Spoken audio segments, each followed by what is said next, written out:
अगर आप भी चाहते हैं कि आरसीएम म्यूजिक के वीडियो सबसे पहले आप तक पहुंचे, तो लाल बटन को दबा के चैनल को सब्सक्राइब जरूर करें और साथ में बेल आइकन को दबाना ना भूलें।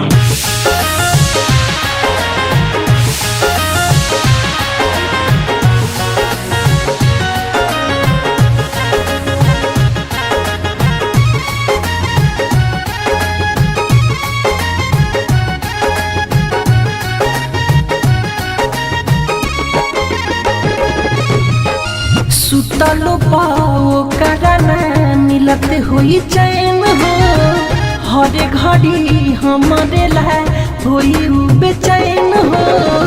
अखिया के कजारा धोवत हुई हो, अखिया के कजारा धोवत हुई हो। हमारा बिना एगो पगली रोवत हुई हो, हमारा बिना एगो पगली रोवत होई हो। सुतलो पाओ करना मिलत हुई चैन हो, हरे घड़ी हमारे लाए हुई बेचैन हो। अखिया के कजारा धोवत हुई हो रे, अखिया के कजारा धोवत हुई हो। हमारा बिना एगो पगली रोवत होई हो, हमारा बिना एगो पगली रोवत होई हो।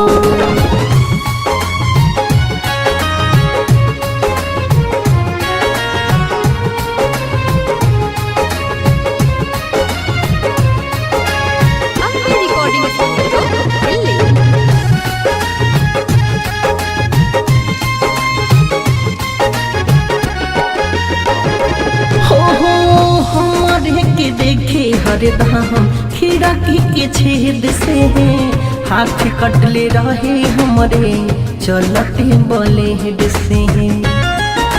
हो हमरे के देखे हरदम खिड़की के छेद से हाथ कटले रहे हमरे चलते ब्लेड से। हाथ कटले रहे हमरे चलते ब्लेड से। कैसे निकाल पाई हमारा के मन से, हमरे से प्यार करे ले बचपन से। गम के मोटारी ढोवत होई हो रे, गम के मोटारी ढोवत होई हो। हमारा बिना एगो पगली रोवत होई हो, हमारा बिना एगो पगली रोवत होई हो।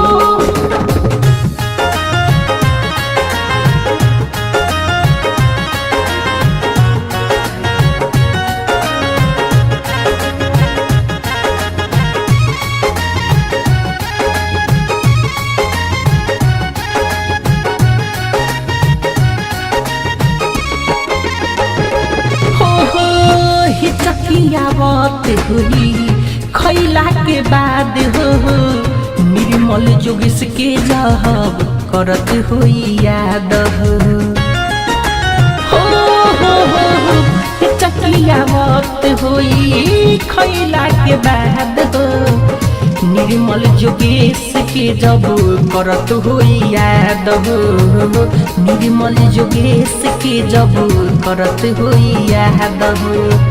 चले गई भले हमारा जिंदगी से निकाल के, भूले नहीं पाई अपना मिठू मार सहल के।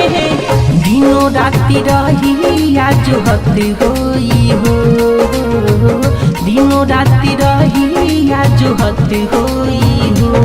हमारा बिना एगो पगली रोवत होई हो, हमारा बिना एगो पगली रोवत होई हो। सुतलो पाओ करना मिलत हुई चैन हो, हरे घड़ी हमारे लाए हुई बेचैन हो। अखिया के कजारा धोवत हुई हो रे, अखिया के कजारा धोवत हुई हो।